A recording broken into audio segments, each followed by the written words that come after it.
Well, hi YouTubers, hi. I'm back with 6 months 60 books in my hotel room in Prague. Sorry about the echo. Right now the tripod is on the windowsill, the back, well, you can see Marmite. Yeah, and my Fitbit's currently charging. Right, so done a lot of walking, but I managed to get some reading done just to help me sleep. And God, this book, oh my God, this book. Couples Making Promises by M.E. Cooper. Now, Couples is clearly the name of the series. This is book 8 in the series. This book was done by Transworld Media, which are based in Transworld Publishers Limited, Uxbridge Road, Ealing, London. Now, I had a quick Google search. They're still going. Okay, Transworld. And this book was published in, you're going to love this, 1986. This book came out when I was 6 years old. This book is 34 years old. Now, I got this when I went to my cousin's birthday, and in the corner was a donation for the donation charity, and you know, left a couple of quid and got a stack of books. Couldn't help it, you know. I'm not with books. Okay. So this book is so 80s. Oh my good God. Oh my good God. Okay, here is the blurb. Monica Fall's interests are strictly professional when she volunteers to work at WKND, the Kennedy High School radio station. Then she meets Peter Lacey, the WKND DJ, and discovers they're on the same wavelengths. Peter knows he's fallen for Monica, but he's promised to be faithful to his girlfriend Lisa, who's at Olympic training camp in Colorado. So he tells Monica that they have to stay just friends, and actually he's put just friends. Monica admires Peter's loyalty, but she can't forgive him for leading her on. But Peter's promise of long ago destroy a new chance at love. This book takes itself way too seriously. This is in the same vein as the Sweet Valley High books, you know, like that kind of thing. This book is so 80s. Oh my good God! Now this is chapter 3, and Monica, she has crippling shyness. She's like shyness, but she wants to get over her shyness by becoming a DJ, getting into presenting, because kind of overcome it.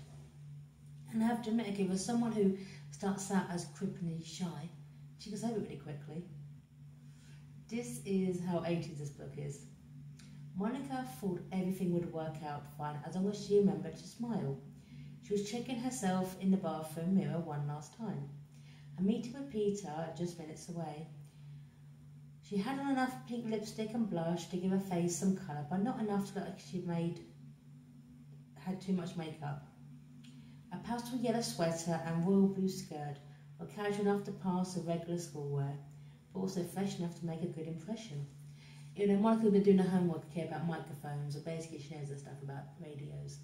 Now, I'm British, okay, so high schools to me, I don't know, you know, school radio. I mean, close never came to that when I was at uni. But anyway, actually I was part of our university radio for a while. So, yeah, but this is way seriously, this small school radio, which is so important. And at one point, Peter goes to a concert by a group called Pirates Cove. I looked it up; they never existed. So just making sure. But you know, it's quite interesting because they talk about music, and the people they talk about are still being discussed today. AC/DC, Culture Club. Their songs are still played now, which I thought was quite interesting. How their music hasn't really dated. Everyone's still listening to those tracks today.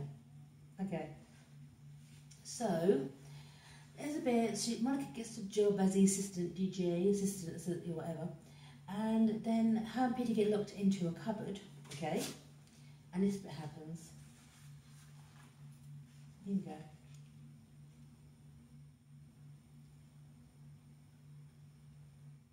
It's a shame, Peter said. Look at what I've been missing. Peter took a deep breath, trying to stop himself from saying any more. I'm sorry, Monica. Monica, I haven't felt about this felt like it's about to go in a long time. Leaning over, he took her in his arms and embraced her tenderly. Slowly pressed his lips on hers and kissed her. Monica responded by throwing her arms around him and holding him tightly. Oh yeah, so basically, even though Peter has a girlfriend who's trained to become an Olympian, Peter basically cheats on her with Monica and was supposed to think that he's the good guy. Okay. Now it's quite interesting because also they get together. This is Peter tells he has a girlfriend. This is page 93 of a book that's about 170 pages long. Here we go. This made me laugh. Here you go.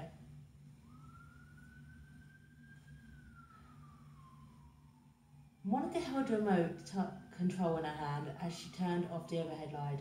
The room was dark except for the TV and the fluorescent glow of the aquarium under the far window. I got Romance in the Stone. It's one of my favourite movies. Have you ever seen it? Never got round to it. Monica nestled into a corner of the couch and pressed the start button on the remote control. Hope you like it. Now, Romance in the Stone, that's interesting, isn't it? That's interesting. And straight after Pete confesses as a girlfriend, Monica basically kicks him out. Okay.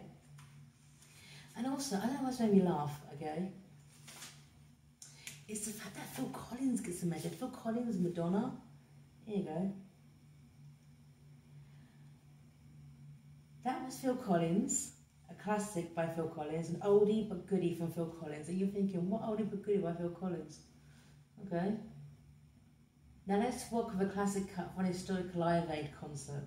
Okay, mention Live Aid, which actually was only a year before in book, so hey, that makes sense.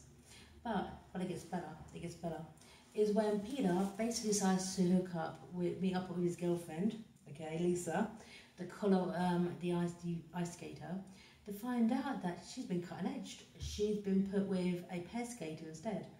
Yeah, it's just so cutting edge, before cutting edge actually, I think that was 2 years later. So, she breaks up with him. Here you go. She's fallen in love with her pair skater. Okay, so basically Peter cheats on his girlfriend, and then at the end of it, everyone's still friends. There's no real conflict in this book. This book has zero conflict whatsoever. Yeah. So, yeah. And they agree to just be friends, and they're like, well, we want to meet the other people, let's just be friends. It's all good now, it's all good now. Here we go.